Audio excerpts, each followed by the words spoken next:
Ini adalah waktu yang ditunggu-tunggu oleh para pelaku pasar, termasuk juga trader seluruh dunia. Jadi kira-kira non-farm payroll nanti malam, apakah akan membenarkan alasan Fed untuk menghapus atau bahkan menghentikan penurunan suku bunga, atau punya alasan tambahan yang mana nantinya tetap dia atau mereka, dalam hal ini adalah bank sentral, dalam jalur penurunan suku bunga. Nah, ada beberapa hal yang juga akan menjadi catatan penting dan ini dia ulasannya. So, kabar Cina dan Jepang kembali memberikan ekspektasi yang terkait dengan stimulus ataupun bahkan rencana kenaikan suku bunga dari Jepang. Oke, kita lihat dari Cina terlebih dulu. Ada kabar yang terbaru terkait dengan pembelian obligasi pemerintah oleh Bank Sentral. Dalam ini adalah PBOC yang ternyata mereka menghentikan sementara waktu pembelian tersebut dikarenakan faktor kekosongan ataupun ya bisa dibilang kurangnya pasokan. Ini berarti kekurangan pasokan yang dimaksud adalah penerbitan obligasi pemerintah yang relatif terbatas untuk saat ini. Jadi kelihatannya inilah yang membuat kenapa Hang Seng kalau Anda perhatikan di grafik ataupun di harga hari ini kecenderungannya turun sampai zona 19 ribuan. Dan saya rasa kabar ataupun berita dari PBOC tersebut yang menjadikan faktor penekan. Bukan karena faktor eksternal tapi melainkan karena rencana dari PBOC tersebut justru membuat sedikit kekhawatiran. Nah, meski demikian ada juga beberapa analis yang memperkirakan sebetulnya ini hanya sekedar ya bisa dibilang untuk sementara karena mereka juga tetap akan kembali ke market, dalam hal ini berarti pembelian obligasi pemerintah berikutnya, tapi dengan catatan akan bergantung pada permintaan dan itu akan melihat mekanisme ke depannya. Nah, tapi secara keseluruhan sebetulnya PBOC sudah bisa dibilang kategorinya sangat-sangat agresif beberapa waktu terakhir. Kita hitung saja dari sejak 3 bulan terakhir menjelang akhir 2024, termasuk juga di tahun ini, kita sudah mendengarkan apa yang dilakukan ataupun langkah apa yang dilakukan oleh PBOC. Sehingga kalau dirunut, secara alasan kebijakan longgar dari kebijakan moneter PBOC itu sudah mendukung ekonomi. Sehingga sekarang ini sebetulnya market lebih kecenderungan untuk menunggu dengan apa yang dilakukan atau yang akan dilakukan oleh pemerintah. Dalam ini adalah kebijakan fiskal yang mau tidak mau sepertinya masih tetap harus menunggu sampai Donald Trump dilantik atau resmi dilantik 20 Januari mendatang. Di sisi lain, ini adalah kabar bagus untuk Jepang, yaitu kaitannya dengan data ekonomi. Jika minggu lalu kita sudah dapatkan laporan terkait dengan ya katakanlah inflasi yang juga relatif sudah cukup tinggi ya di atas 2%, tapi juga masih tetap dibutuhkan untuk konsistensi. Nah, kemudian ada data terbaru yaitu pengeluaran rumah tangga atau household spending yang ternyata juga mengalami kenaikan jadi plus 0,4%, padahal ekspektasinya sudah turun ke minus 0,9%. Kalau lihat secara agregat, intinya adalah basis bulanan itu lebih atraktif, lebih impresif dibandingkan basis tahunannya.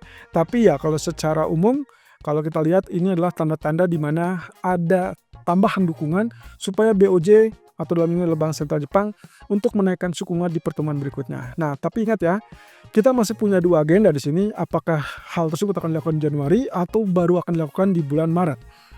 Dan jika merujuk kepada tahun 2024 yang lalu, awal tahun, bisa dibilang Januari tidak terjadi apapun, tidak terjadi yang namanya kenaikan suku bunga, melainkan mereka mempertimbangkannya untuk di bulan Maret dan itu yang terjadi kejutan. Saya rasa dengan pola yang sama, apalagi kalau misalkan tidak ada data ekonomi yang terlalu fantastis signifikan, berarti kita mungkin akan melihat apa yang terjadi pada awal tahun 2024 itu terulang di awal tahun 2025. Yang artinya agak minim kemungkinannya untuk melakukan kenaikan suku bunga di akhir bulan Januari ini. Ya, mudah-mudahan saya salah, tapi apapun itu semua merujuk kepada based on data ekonomi. Jadi kalau misalkan lihat dari agenda ataupun syarat prasyaratnya, kelihatannya data ekonomi sudah mulai menunjang, hanya saja memang dibutuhkan konsistensi dari data tersebut untuk tetap menguat. Itu yang setidaknya dicatat atau diinginkan oleh Katsuo Ueda, Gubernur Bank Sentral Jepang. Nah, jadi kunci utamanya tetap ada di masalah kenaikan upah dan juga inflasi.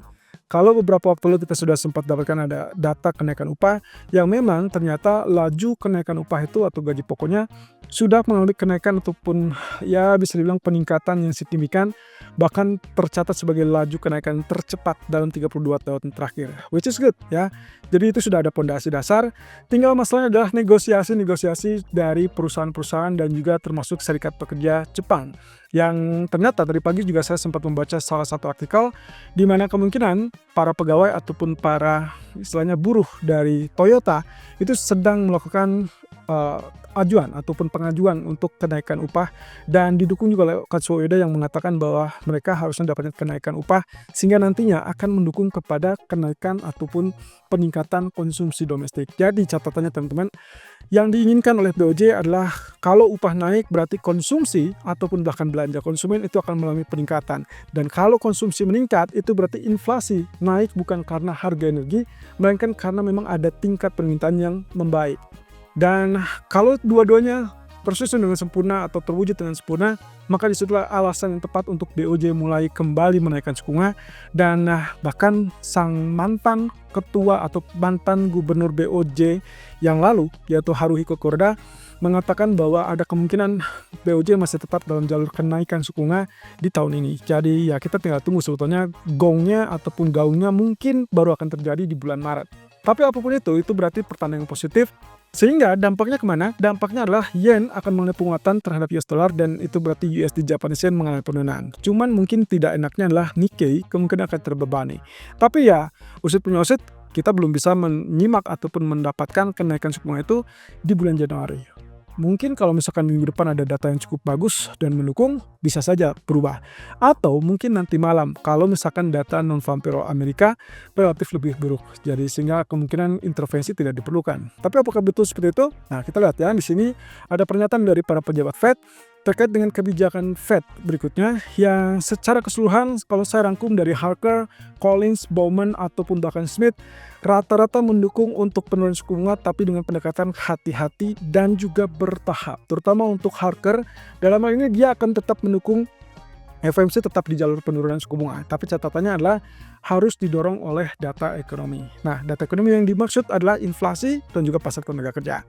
Nah, sementara Smith lebih mengingatkan lagi kepada terkait dengan kebijakan penurunan suku bunga itu harus bertahap dan juga berdasarkan data, dan dia melihat target inflasi 2% kelihatannya agak berat untuk dicapai 2025, kecuali mungkin di tahun 2026, tapi mostly masih cukup yakin, dan intinya adalah kebijakan berbasis kepada data ekonomi. Nah, kemudian data ekonomi hari Jumat untuk hari ini praktis yang Anda lihat household spending sudah dirilis untuk Jepang. Berarti kita akan lihat adalah data ekonomi dari Amerika, which is kita akan menghadapi average hourly earnings atau pendapatan rata-rata per jam, kemudian juga non-farm payroll yang paling utama, dan juga unemployment rate atau tingkat pengangguran rata-rata. Nah, kita lihat di sini teman-teman, angka ekspektasi untuk non-farm payroll nanti malam adalah 164K dari bulan sebelumnya 227K. Oke, angka ini berarti diharapkan turun. Kalau kita bicara tentang ADP tadi malam, di hari Rabu kemarin, kecenderungannya datanya relatif lebih rendah.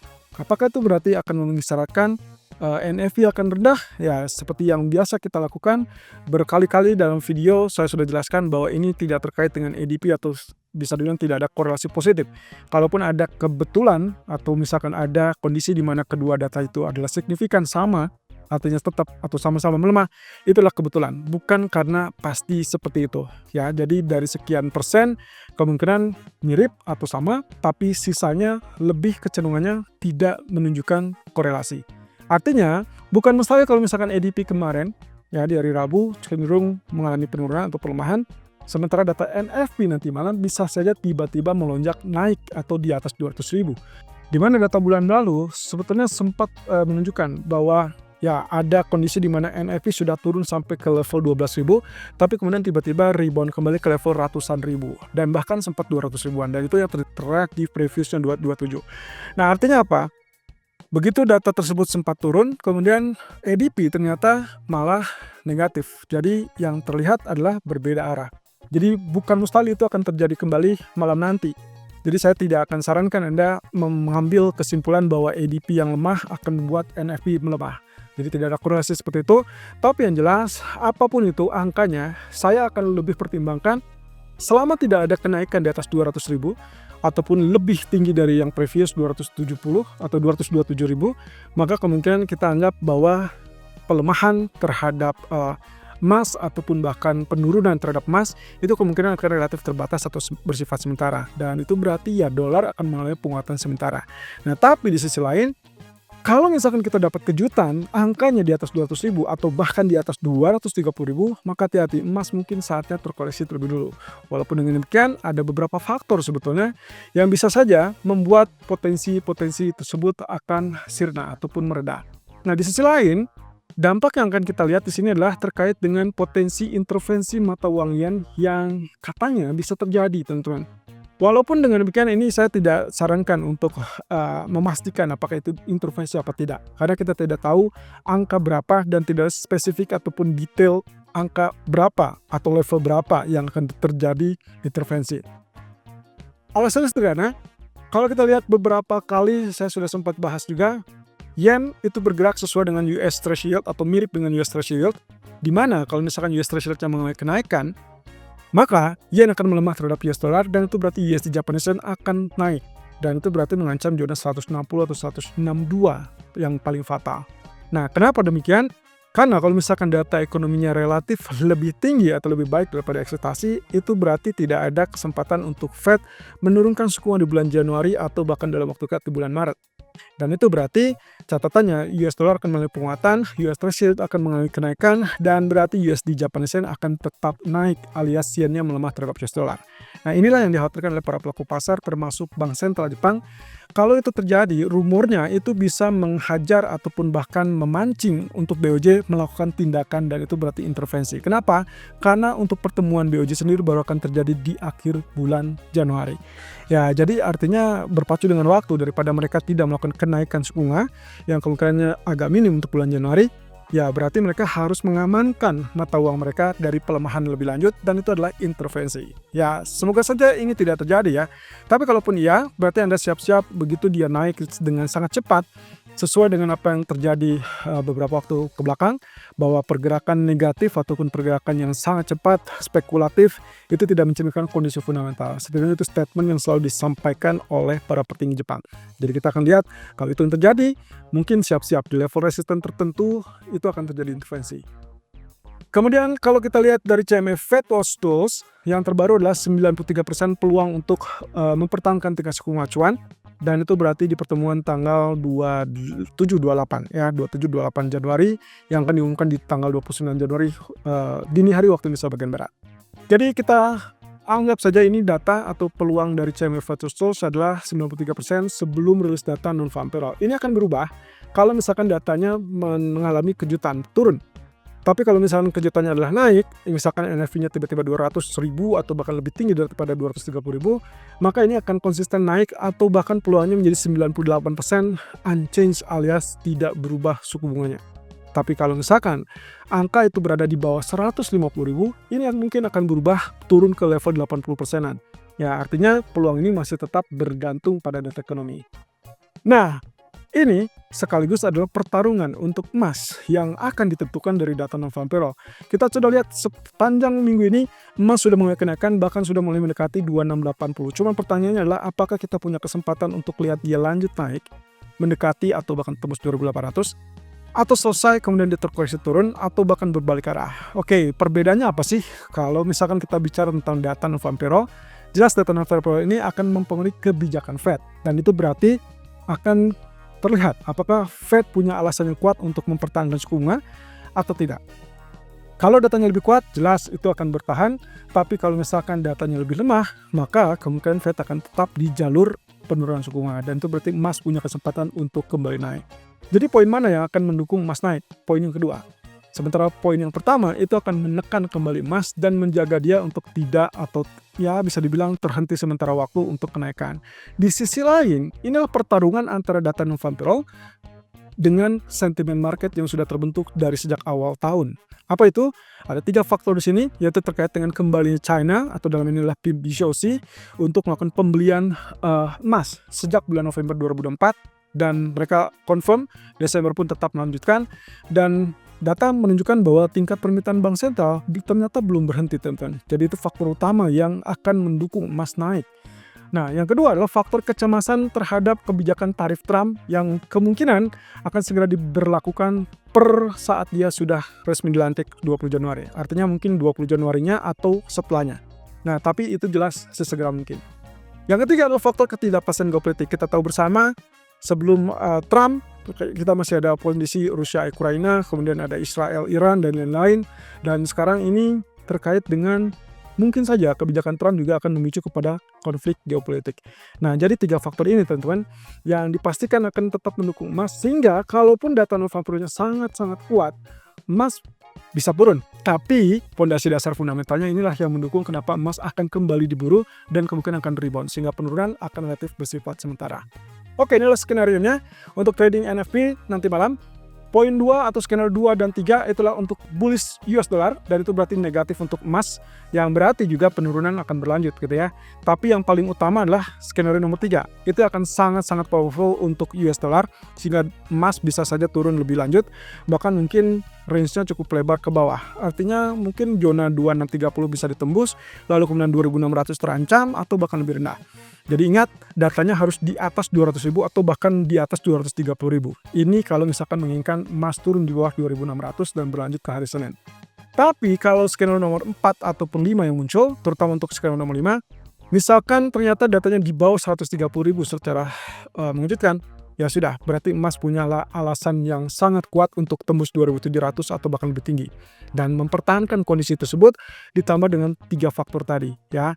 Nah, sebetulnya skenario nomor 4, kalaupun naik atau turun lebih tepatnya di 135, 155, kelihatannya itu juga faktor yang cukup bagus untuk emas naik. Hanya saja untuk alasan lebih tingginya mungkin masih harus bersabar karena range-nya mungkin agak relatif terbatas. Nah, sementara kalau kita lihat skenario nomor 1, artinya dengan ekspektasi 164, previousnya 227, kalau misalkan kita asumsikan angkanya berada di kisaran ekspektasi, misalkan 160, cukup dekat dengan 164, atau 170, cukup dekat juga dengan 164. Nah, ini kemungkinan respon ataupun reaksi market itu akan relatif terbatas. Mau itu penurunan ataupun kenaikan akan relatif terbatas. Dan kalau misalkan skenario 1 ini muncul, maka nantinya emas akan kembali ke basis dasar fundamental, yaitu terkait dengan kepanikan, kecemasan, ataupun ketidakpastian geopolitik plus pembelian bank sentral. Tapi kalau skenario nomor 2, maka kemungkinan emas akan terkoreksi terlebih dulu. Setelah itu mereka akan melihat basis fundamentalnya adalah 3 faktor tadi, bank sentral, membeli, lalu kemudian kecemasan, dan juga ketidakpastian geopolitik. Nah, jadi teman-teman hati-hati dengan apa yang terjadi nanti malam. Mungkin saja kita akan lihat koreksinya, lalu kemudian dia rebound untuk harga emas. Bagaimana dengan saham? Saham kelihatannya kalau misalkan datanya akan negatif, kecenderungannya akan direspon negatif dulu. Ya, setelah itu mereka akan melihat dalam sisi kacamata apakah Fed punya alasan untuk kembali menurunkan suku bunga atau tidak. Ya, kalau memang ternyata alasan cukup kuat untuk menurunkan suku bunga kembali, ya otomatis mereka akan kembali survive. Tapi kalau tidak, maka kecenderungannya dia tetap turun ataupun negatif. Nah, nanti sore kita akan lihat dari sisi grafis, apakah ada peluang untuk mendukung kenaikan ataupun penurunan dan seberapa fatal penurunan ataupun kenaikan tersebut.